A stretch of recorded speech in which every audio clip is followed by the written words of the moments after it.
Hi hello ಎಲ್ರಿಗೂ ನಮಸ್ಕಾರ. Welcome back to my YouTube channel. ಎಲ್ಲರೂ ಹೇಗಿದ್ದೀರಾ? ನಾನು ಚೆನ್ನಾಗಿದ್ದೀನಿ. ಹಾಗೆ ಸಂಜೆ ವಡೆ ಮಾಡೋಣ ಅಂತ ಹೇಳ್ಬಿಟ್ಟು ಕಡಲೆಬೇಳೆ ಎಲ್ಲ ನೆನೆಸಿದ್ದೆ. ಹಾಗಾಗಿ ಕಡಲೆಬೇಳೆ ಎಲ್ಲ ರುಬ್ಕೊಂಡು ಸಬ್ಸಿಗೆ ಸೊಪ್ಪು, ಕೊತ್ತಂಬರಿ ಸೊಪ್ಪು, ಈರುಳ್ಳಿ, ಮೆಣಸಿನ್ಕಾಯಿ ಮತ್ತು ಶುಂಠಿ, ಬೆಳ್ಳುಳ್ಳಿ ಎಲ್ಲನೂ ಹೆಚ್ಚಿಟ್ಕೊಂಡಿದ್ದೀನಿ.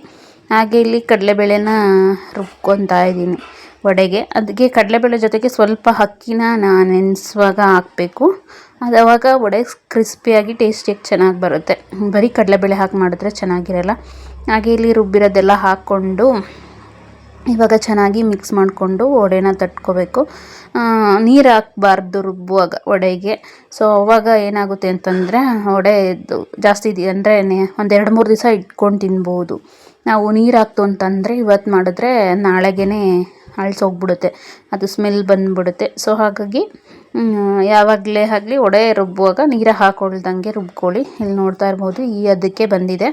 ನಾನು ಕೈ ಮೇಲೆ ತಟ್ಟಿ ಹಾಕ್ತಲ್ಲ, ಹಂಗೆ ಒಂದೇ ಕೈಯಲ್ಲಿ ಈ ಥರ ತಟ್ಬಿಟ್ಟು ಹಾಕ್ತಾಯಿದ್ದೀನಿ. ಮನೆಗೆ ತಿನ್ನೋದಕ್ಕಲ್ವ, ಹಾಗಾಗಿ ಹಿಂಗೆ ಚಿಕ್ಕ ಚಿಕ್ಕದಾಗಿ ಮಾಡ್ಕೊತಾ ಇದ್ದೀವಿ. ಈ ಥರ ಮಾಡಿದಾಗ ಏನಾಗುತ್ತೆ ಅಂತಂದರೆ ನಮ್ಮ ಬೆಳ್ಳದು ಫಿಂಗರ್ ಪ್ರಿಂಟು ಬೀಳ್ತದೆ ಅದ್ರ ಮೇಲೆ, ವಡೆ ಮೇಲೆ. ಇಲ್ಲ ಅಂತಂದರೆ ನಾವು ಅಂಗೈಗೆ ಇಲ್ಲ ಒಂದು ಬಾಳೆ ಎಲೆ ತೊಗೊಂಡು ಇಲ್ಲ ಒಂದು ಪ್ಲಾಸ್ಟಿಕ್ ಕವರ್ ಮೇಲೋ ಹಾಕಿ ತೆಳ್ಳಗೆ ದೊಡ್ಡದಾಗಿ ತೊಟ್ಬಿಟ್ಟು ಹಾಕ್ಬೋದು. ಈಗ ಅದು ಆ ಥರದ್ದೆಲ್ಲವ ಏನಾದರೂ ಹಬ್ಬ ಹರಿದಿನ ಇಲ್ಲ ನೆಂಟರು ಏನಾದರೂ ಪೂಜೆ ಪುನಸ್ಕಾರ ಮಾಡಿದಾಗ ಮಾಡ್ಬೋದು. ನಾವು ಬರೀ ತಿನ್ನೋದಕ್ಕೆ ಸ್ನ್ಯಾಕ್ಸ್ಗೆ ಅಂತ ಮಾಡ್ಕೊತಾ ಇರೋದಲ್ವ. ಸೊ ಹಾಗಾಗಿ ಇದೇ ರೀತಿ ಹಾಕ್ತಾಯಿದ್ದೀನಿ. ಹಾಗೆ ಇದು ವಡೆ ಮಾಡೋದಕ್ಕೂ ಒಂದು ಕಾರಣ ಇತ್ತು. ಕಡಲೆಬೇಳೆ ಇಟ್ಟಿದ್ವಲ್ಲ, ಅದು ಜಾಸ್ತಿ ಯೂಸ್ ಮಾಡ್ದಲೆ ಹುಳ ಆದಂಗೆ ಆಗ್ತಿತ್ತು. ಸೊ ನೋಡಿದೆ, ಸುಮ್ಮನೆ ಹುಳಾಗಿ ವೇಸ್ಟ್ ಮಾಡಿ ಬಿಸಾಕೋದ್ಕಿಂತವ ವಡೆನಾದರೂ ಮಾಡೋಣ ಅಂತ ಹೇಳ್ಬಿಟ್ಟು ಎಲ್ಲ ಪೂರ್ತಿನ ನೆನೆಸ್ಬಿಟ್ಟು ಇವಾಗ ಇಲ್ಲಿ ಮಾಡ್ತಾಯಿದ್ದೀನಿ. ಹಾಗೆ ಮಿಕ್ಸ್ ದಾಲ್ ವಡ ಅಂತಲೂ ಮಾಡಿದ್ದೆ ಈಗ ಸುಮಾರು ಒಂದು 10 ವರ್ಷದ ಮುಂಚೆ. ಅಂದರೆ ಎಲ್ಲ ಥರ ಕಾಳುಗಳದ್ದು ಪ್ರೋಟೀನ್ ಸಿಗಲಿ ಅಂತ ಹೇಳ್ಬಿಟ್ಟು ತೊಗರಿಬೇಳೆ, ಉದ್ದಿನಬೇಳೆ, ಕಡಲೆಬೇಳೆ, ಹೆಸರುಬೇಳೆ, ಈ ಥರ ಎಲ್ಲ ಥರ ಬೇಳೆಗಳು, ಹಾಗೆ ಸೊಪ್ಪು, ಪಾಲಕ್ ಸೊಪ್ಪು, ಸಬ್ಸಿಗೆ ಸೊಪ್ಪು, ಮೆಂತ್ಯ ಸೊಪ್ಪು, ಇದು ಮತ್ತು ಈರುಳ್ಳಿ, ಹಸಿ ಮೆಣಸಿನ್ಕಾಯಿ ಇದೆಲ್ಲ ಹಾಕಿ ಮಾಡಿದ್ರೆ ಒಂದು ಒಳ್ಳೆ ಚೆನ್ನಾಗಿರೋದು ಹೆಲ್ತಿ ಫುಡ್ಡು ಆಗುತ್ತೆ. ಸೊ ಆ ಥರನೂ ಮಾಡಿಕೊಂಡು ತಿನ್ಬೋದು. ಆಮೇಲೆ ಸಂಜೆ ದೇವಸ್ಥಾನಕ್ಕೆ ಹೋಗಿ ಬರೋಣ ಅಂತ ಹೇಳ್ಬಿಟ್ಟು ಗುರುವಾರ ಆಗಿತ್ತಲ್ಲ. ಸೊ ನನ್ನ ಮಗಳು ಬಂದಳು, ಹಂಗೆ ಅವಳನ್ನ ಕರ್ಕೊಂಡು ದೇವಸ್ಥಾನಕ್ಕೆ ಹೋಗ್ಬಿಟ್ಟು ಬಂದೆ. ದರ್ಶನ ಮಾಡಿಕೊಂಡು ರಾಘವೇಂದ್ರ ಸ್ವಾಮಿ ದೇವಸ್ಥಾನ. ಇದು ಹೋಗೋಷ್ಟರಲ್ಲಿ ಆಲ್ರೆಡಿ ಎಲ್ಲ ಮಹಾಮಂಗಳಾರತಿ ಮುಗ್ದೋಗಿತ್ತು. ನಾವು ಬೇಗ ಹೋದರೆ ಆಗೋದು, ಅವಳು ಬರೋದು ಲೇಟ್ ಮಾಡಿದ್ಲು. ಹಂಗಾಗಿ ಲೇಟಾಗಿಯೇ ದರ್ಶನ ಎಲ್ಲ ಮುಗಿಸ್ಕೊಂಡು ಬಂದು ನೆಕ್ಸ್ಟ್ ಡೇ ಮಾರ್ನಿಂಗು ಬೆಳಗ್ಗೆಯಲ್ಲಿ ಕಾಫಿ ಕುಡಿತಾ ಇದ್ವಿ. ಹಾಗೆ ನನ್ನ ಚಿಕ್ಕ ಮಗಳು ಮೇಲೆ ಹತ್ಕೊಂಡು ಕುಡಿತಾ ಇದ್ದಾಳೆ. ಸೊ ಕುತ್ಕೊಂಡೇನೋ ಮಾತಾಡ್ತಾ ಇದ್ವಿ, ಹಾಗಾಗಿ ಹಂಗೆ ಒಂದು ವಿಡಿಯೋನ ಮಾಡಿಕೊಂಡೆ. ನೆಕ್ಸ್ಟು ಇನ್ನು ತಿಂಡಿ ಮಾಡೋಣ ಅಂತ ಹೇಳ್ಬಿಟ್ಟು ತಿಂಡಿಗೆ ದೋಸೆ ಮಾಡಿ ಆಲೂಗಡ್ಡೆ ಪಲ್ಯ ಮತ್ತು ಚಟ್ನಿ ಮಾಡೋಣ ಅಂತ ಮಾಡ್ತಾಯಿದ್ದೆ. ಕಾಫಿ ಕುಡ್ದಾದ್ಮೇಲೆ ಬೇಗ ಇದ್ದರೆ ತಿಂಡಿ ಎಲ್ಲ ಬೇಗ ಆಗುತ್ತೆ. ಇಲ್ಲಿ ನೋಡ್ತಾ ಇರ್ಬೋದು, ಪಲ್ಯ ಆಗಿದೆ. ಆಲೂಗಡ್ಡೆ ಸ್ವಲ್ಪನೇ ಇತ್ತು, ಹಾಗಾಗಿ ಸ್ವಲ್ಪನೇ ಪಲ್ಯ ಮಾಡಿದ್ದೀನಿ. ಹಾಗೆ ಮಕ್ಕಳಿಗೂ ಸ್ವಲ್ಪನೇ ಕಟ್ಟಿದ್ದೀನಿ. ಹಾಗೆ ತೆಂಗಿನಕಾಯಿ ಚಟ್ನಿ ಮಾಡಿದ್ದು, ಕಾಯಿ ಮತ್ತು ಕಡಲೆ ಬೀಜ ಹಾಕಿ ಮಾಡಿರೋದು. ಮಕ್ಕಳಿಗೆ ಪಲ್ಯ ಮತ್ತು ಚಟ್ನಿ ಎರಡನ್ನೂ ಕಟ್ತಾಯಿದ್ದೀನಿ. ನಾನು ಕೂಡ ದೋಸೆ ಹಾಕ್ಕೊಂಡು ತಿಂದೆ, ಚೆನ್ನಾಗಿ ಬಂದಿತ್ತು. ಇದ್ರ ಜೊತೆಗೆ ಕೆಂಪು ಚಟ್ನಿ ಮಾಡಿಕೊಂಡು ಹಾಕಿದರೆ ಮಸಾಲೆ ದೋಸೆ ಆಗೋದು. ಹಾಗೆ ನಮ್ಮದು ತವ ಹೋಗ್ಬಿಟ್ಟಿದೆ, ಹಂಗಾಗಿ ಫ್ರೈ ಪ್ಯಾನಲ್ಲೇ ದೋಸೆನ ಹಾಕ್ತಾಯಿದ್ದೀನಿ. ಏನೇ ಆದರೂ ಟವಾದಲ್ಲಿ ಬಂದಂಗೆ, ನಾನ್ ಸ್ಟಿಕ್ ಟವಾದಲ್ಲಿ ಬಂದಂಗೆ ಈ ಥರ ಫ್ರೈ ಪ್ಯಾನಲ್ಲಿ ದೋಸೆ ಚೆನ್ನಾಗಿ ಬರಲ್ಲ, ಎತ್ತೋದಕ್ಕೂ ಆಗಲ್ಲ. ಮತ್ತು ನಾನು ಬೇರೆ ಆಯಿಲ್ ಹಾಕಲ್ಲ ಜಾಸ್ತಿ. ಸೊ ವಿತೌಟ್ ಆಯಿಲ್ ಮಾಡ್ತೀನಿ. ನನಗೆ ಇದು ಮಕ್ಕಳಿಗಾದರೆ ಮಧ್ಯಾಹ್ನಕ್ಕೆ ಇದಾಗ್ಬಿಡುತ್ತಲ್ಲ, ಒಂಥರ ಗಟ್ಟಿಗಾಗ್ಬಿಡುತ್ತೆ ಅಂತ ಹೇಳ್ಬಿಟ್ಟು ಸ್ವಲ್ಪ ಆಯಿಲ್ ಹಾಕಿ ಮಾಡ್ತಾಯಿದ್ದೀನಿ. ಹಾಗೆ ತಳಕ್ಕೆ ಆಯಿಲ್ ಹಾಕಲ್ಲ, ಮೇಲೆ ಆಯಿಲ್ ಹಾಕೋದು. ಚೆನ್ನಾಗಿ ಬಂದಿತ್ತು ದೋಸೆ ಸಾಫ್ಟಾಗಿ.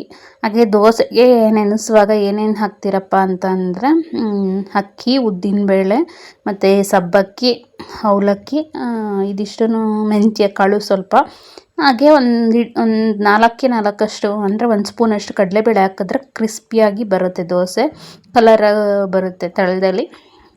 ಸೊ ಅದನ್ನು ಹಾಕ್ತಾರೆ.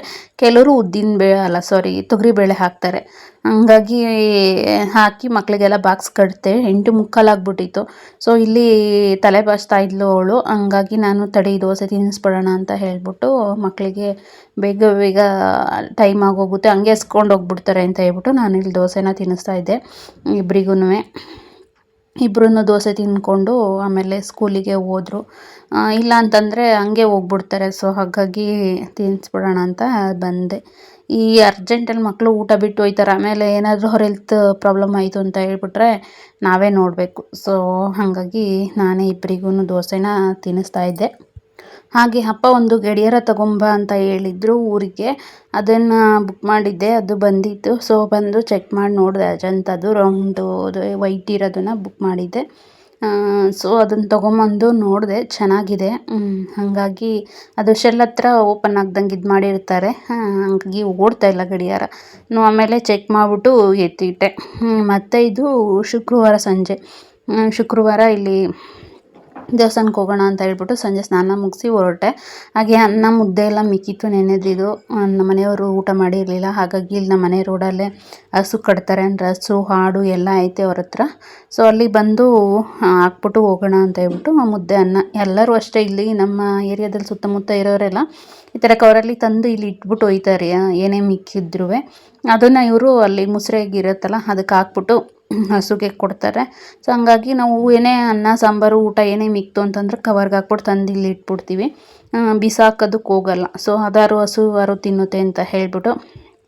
ಹಾಗೆ ಶುಕ್ರವಾರ ಇಲ್ಲಿ ವೆಂಕಟೇಶ್ವರ ಸ್ವಾಮಿ ದೇವಸ್ಥಾನಕ್ಕೆ ಬಂದಿದೆ, ನಮ್ಮ ಏರಿಯಾದಲ್ಲಿರ್ತಕ್ಕಂಥ. ಅದು ದೇವಸ್ಥಾನಕ್ಕೆ ಬಂದು ಪೂಜೆ ಎಲ್ಲ ಮುಗಿಸ್ಕೊಂಡು ಆರತಿ ಎಲ್ಲ ತಗೊಂಡು ಹೋದೆ.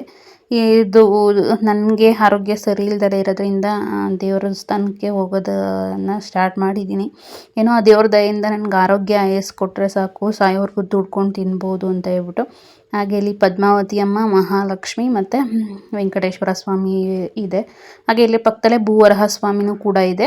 ಹಾಗೆ ಈ ದೇವಸ್ಥಾನದ ಒಳಗಡೆನೇ ಈ ಕಡೆ ಲೆಫ್ಟಲ್ಲಿ ಗಣೇಶ, ರೈಟಲ್ಲಿ ಆಂಜನೇಯಂದೂ ಚಿಕ್ಕ ಚಿಕ್ಕದು ಗುಡಿ ಮಾಡಿದ್ದಾರೆ.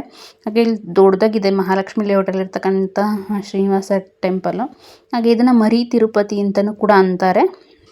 ಹಾಗೆ ಇದೆ ಭೂವರಹ ಸ್ವಾಮಿ. ಭೂವರಹ ಸ್ವಾಮಿಗೂ ಪೂಜೆ ಎಲ್ಲ ಮುಗಿಸ್ಕೊಂಡು ಮಂಗಳಾರತಿ ತಗೊಂಡು ಮತ್ತೆ ಬರುವಾಗ ನಡ್ಕೊಂಡು ಬಂದೆ. ಹೋಗ್ಬೇಕು ಬಸ್ಸಲ್ಲಿ ಹೋದೆ, ಬರುವಾಗ ನಡ್ಕೊಂಡು ಬಂದೆ. ಅಂದರೆ ಹೋಗುವಾಗ ಅಪ್ಪಿದೆ, ನಮ್ಮ ಮನೆ ತಾಯಿಂದ ಹತ್ತೋದಕ್ಕಾಗಲ್ಲ, ಹಾಗಾಗಿ ಬರುವಾಗ ಆದರೆ ಆರಾಮಾಗಿ ನಡ್ಕೊಂಡು ಬಂದ್ಬಿಡ್ಬೋದು ಡೌನು ಅಂತ ಹೇಳ್ಬಿಟ್ಟು, ಹಾಕೋದಂಗಾಗುತ್ತೆ ಅಂತ ನಡ್ಕೊಂಡು ಬಂದೆ. ನೋಡ್ತಾ ಇರ್ಬೋದು, ಇದು ದೇವಸ್ಥಾನ ತುಂಬ ಚೆನ್ನಾಗಿದೆ. ಇಲ್ಲೆಲ್ಲರೂ ನಿಯರ್ ಇರೋರಾದರೆ ಹೋಗಿ. ಹಾಗೆ ದೇವಸ್ಥಾನದಿಂದ ಶುಕ್ರವಾರ ಸಂಜೆ ಬಂದು ಊಟಕ್ಕೆ ಅಂತ ಹೇಳ್ಬಿಟ್ಟು ನೆನೆದು ಬಸ್ಸಾರಿತ್ತು, ಅದಕ್ಕೇ ಮುದ್ದೆ ಮಾಡ್ತಾಯಿದ್ದೀನಿ. ಅನ್ನ ಇತ್ತು ಅಂತ ಹೇಳ್ಬಿಟ್ಟು. ಹಾಗೆ ನಂಚ್ಕೊಳಕ್ಕೆ ಮೊಟ್ಟೆ ಹುರಿಯೋಣ ಅಂತ ಹೇಳ್ಬಿಟ್ಟು ಈಗ ಬುರ್ಜಿ ಮಾಡೋಣ ಅಂತ ಮೊಟ್ಟೆ ತರಿಸಿದ್ದೆ.